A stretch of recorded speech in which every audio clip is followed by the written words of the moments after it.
I saw the NBA All-Star Weekend as a digitized, highly over-speculated, highly overhyped advertising block masquerading as an actual product. It almost reminded me of like the WWE, except the the All Star game today, Sunday is today is the game that happened a couple hours ago.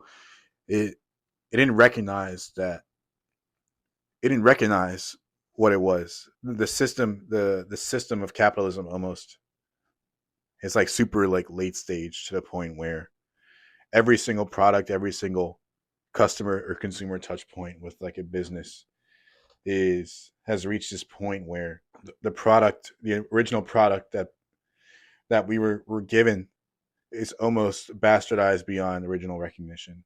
So back to the point, like with the NBA All Star Game, right? We all nostalgically reflect and look back on the times where all of our favorite players, Kobe Bryant, um, Vince Carter, Tim Duncan, Shaq. Like the All Star Weekend back then was very much a time. It was a spectacle, but it was still within the constraints of like an actual representable basketball product. And like we had advertisers, there was this the spectacle and hype around like what the All Star Weekend was. But I think today the main reason why things have changed have been as a result of like the changing landscape of the first thing I think is the changing landscape of media and entertainment and branding and marketing, right? One, there's less of a pull and sway that traditional um, TV markets and TV programs have represented traditionally, right?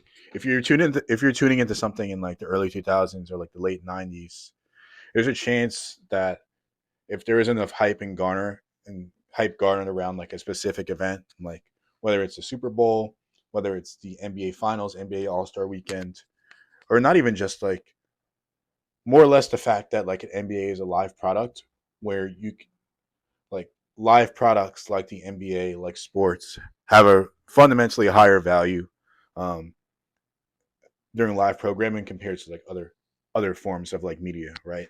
Like if there's a new episode of The Office or if there's a new episode of like Severance, right? You can stream it, you could watch it like tomorrow, you could watch it next week. There's less impetus and emphasis on watching like that program live, right? With sports, right? Regardless of like how like the media and streaming industry has changed, sports people highly speculate like watching sports in real time because like there's all these other aspects connected to sports, right? Like whether it's gambling, whether it's like the live like camaraderie of going to a sports event, whether it's like the live camaraderie of watching a sports event from like the comforts of your home. But point being, right, that experience of live sports is there's less hype around it than it used to be because of the increased brand of like the NBA player, right? Back then in 2000, in the 90s, the concept of like being a celebrity, right? If you pull up like some of those old like Michael Jordan tapes, right? There are people that were fanatics of Michael Jordan who watched Michael Jordan on TV, and their only relationship and interaction with Michael Jordan, the brand, the entity, the product, the marketing cash cow, was either through seeing him on TV during their local programming of like the Bulls games, during national coverage of mainstream games on like NBC or ABC today, or you watch him in the All Star game, right?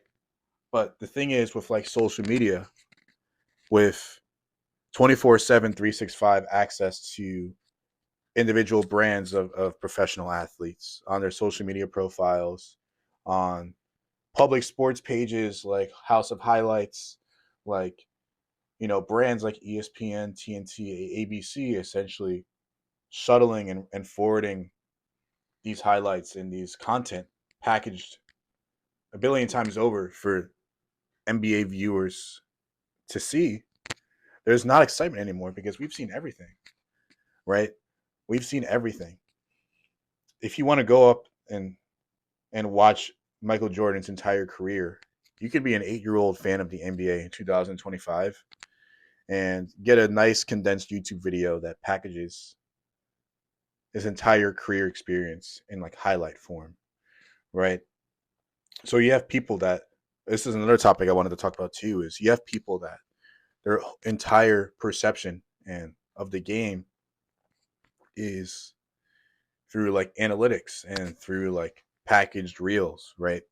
People aren't used to and as conditioned to the experience of really enjoying and reflecting on the game in real time. And all of these like different factors I just mentioned like come to paint a picture of an NBA which is trying to grasp with the fact that their consumer base is is the NBA is struggling to get their consumer base to put their attention and focus into an NBA product that has been siloed, that has been streamlined, that has been factioned, not factioned, but an NBA product that has been siloed across different streaming and different content um, formats. Like I said, highlight reels on YouTube, but also billion social media channels and accounts that are posting the same content, as well as a decreasing a decreasing dollar value to individual celebrity, right? So another aspect of it too is if you were watching even as early or as late as like 2010s, 2010 or maybe 2011, right? A sneaker deal meant so much, right? I remember how cool, how interesting, and how cool it was for me to buy like the KD fours along with like the matching Nike Elite socks, right? We all watched that like that NBA Christmas commercial from like 2011, I believe it was 2011, 2012. You guys know the one I'm talking about, where it's the NBA Christmas one where they're all shooting to like the Jingle Bells. Steph Curry, I believe, was in it. Derrick Rose, right? And we loved those stars. We appreciated those stars, and we all tuned into those games because the we all wanted to see our favorite players play the game at the highest level. But now the NBA, instead of understanding and hedging on the fact that the players want to see their favorite players play hard and play well, the NBA has made the NBA All Star Weekend into the WWE.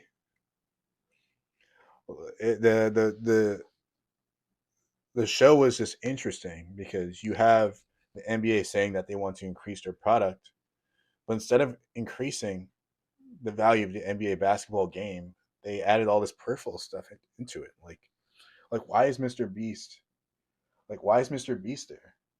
Why is Kevin Hart using the NBA platform as an opportunity to like dole out terrible stand-up comedy or terrible comedic content, right?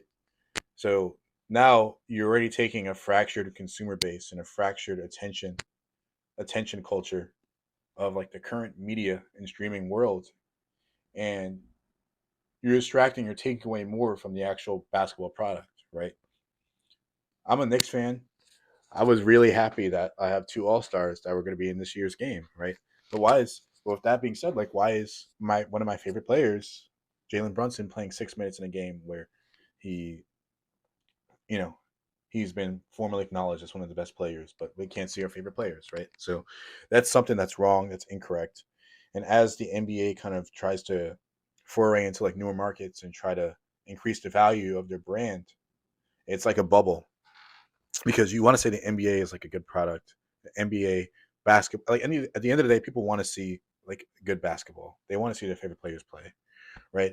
But if you want to make the NBA into a spectacle to the point where the game that we love, the game that we appreciate is unrecognizable, like compared to as late as like 2016, right? Then at the end of the day, what is the NBA actually selling, right? What is the All Star Weekend? Is it just a billboard?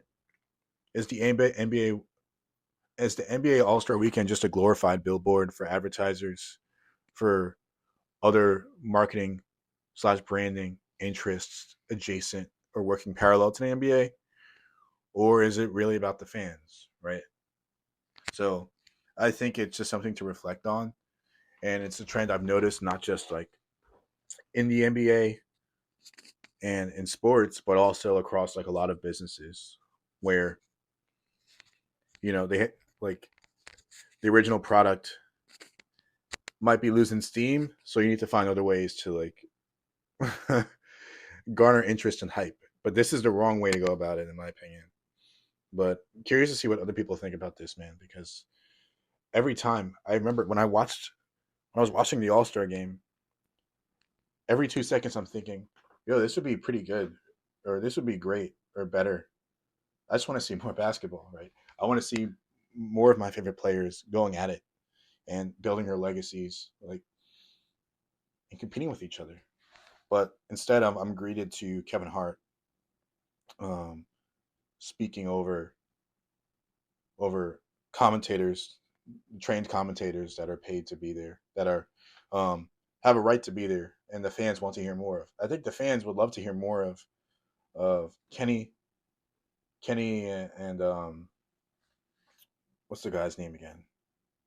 I can't remember the white guy's name with the glasses. But I think the fans want to see more of like actual analysis. Like if you're gonna say like if the NBA product is going to be bad, if you consider the NBA product to be like the actual players that are playing, right? So if you want to say like the NBA product is bad because LeBron James, my favorite player, isn't playing, or um, James Harden isn't playing defense during the game, or Trey Young is just jacking up shots. Like if you want to say the actual NBA product is bad, like bring back actual seasoned, measured analysis of what we're watching on the screen, right?